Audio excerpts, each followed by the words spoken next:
ಎದೆಯಾಳದಿಂದ.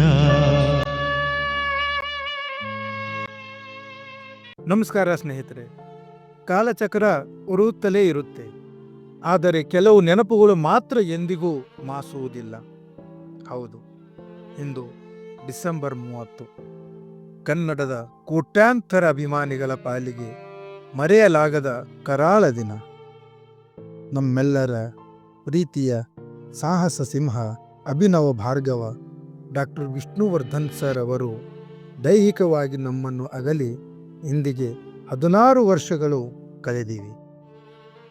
1972ರಲ್ಲಿ ನಾಗರಹಾವು ಚಿತ್ರದ ರಾಮಾಚಾರಿಯಾಗಿ ಎಂಟ್ರಿ ಕೊಟ್ಟ ವಿಷ್ಣುದಾದ ಮುಂದೆ ಕನ್ನಡ ಚಿತ್ರರಂಗದ ಧ್ರುವತಾರೆಯಾಗಿ ಬೆಳೆದರು. ಬಂಧನದ ಡಾಕ್ಟರ್ ಆಗಿ ಪ್ರೇಮಿಗಳ ಮನ ಗೆದ್ದರು. ಯಜಮಾನನಾಗಿ ಕನ್ನಡಿಗರ ಮನೆಯ ಮಗನಾದರು. ಆಪ್ತ ಮಿತ್ರನಾಗಿ ಮನಸ್ಸುಗಳನ್ನು ಆಳಿದರು. 200ಕ್ಕೂ ಹೆಚ್ಚು ಸಿನಿಮಾಗಳ ಮೂಲಕ ಕನ್ನಡಿಗರನ್ನು ರಂಜಿಸಿದ ಕೀರ್ತಿ ನಮ್ಮ ಯಜಮಾನರಿಗೆ ಸಲ್ಲುತ್ತದೆ. ಅವರು ಕೇವಲ ನಟರಷ್ಟೇ ಆಗಿರಲಿಲ್ಲ, ಒಬ್ಬ ಅದ್ಭುತ ಮಾನವತಾವಾದಿಯಾಗಿದ್ದರು.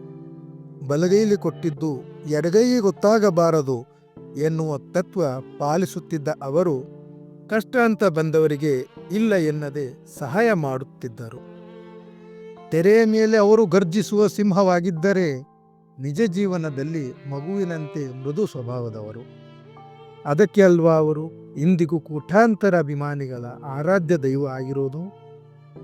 16 ವರ್ಷಗಳೇ ಕಳೆದಿರಬಹುದು, ಆದರೆ ವಿಷ್ಣುದಾದ ಇಲ್ಲ ಎಂಬ ಭಾವನೆ ಇಂದಿಗೂ ನಮಗ್ಯಾರಿಗೂ ಇಲ್ಲ. ಮೈಸೂರಿನ ಅವರ ಸ್ಮಾರಕದಲ್ಲಿ ಅಭಿಮಾನಿಗಳ ಎದೆಯ ಗೂಡಿನಲ್ಲಿ ಅವರು ಸದಾ ಜೀವಂತ.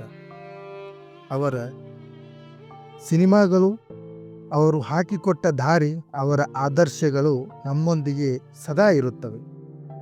ಕನ್ನಡದ ಈ ಮೇರು ನಟನಿಗೆ, ನಮ್ಮೆಲ್ಲರ ಪ್ರೀತಿಯ ವಿಷ್ಣುದಾದ ಅವರಿಗೆ 16ನೇ ಪುಣ್ಯ ಸ್ಮರಣೆಯ ಸಂದರ್ಭದಲ್ಲಿ ನಮ್ಮದೊಂದು ಭಾವಪೂರ್ಣ ಶ್ರದ್ಧಾಂಜಲಿ.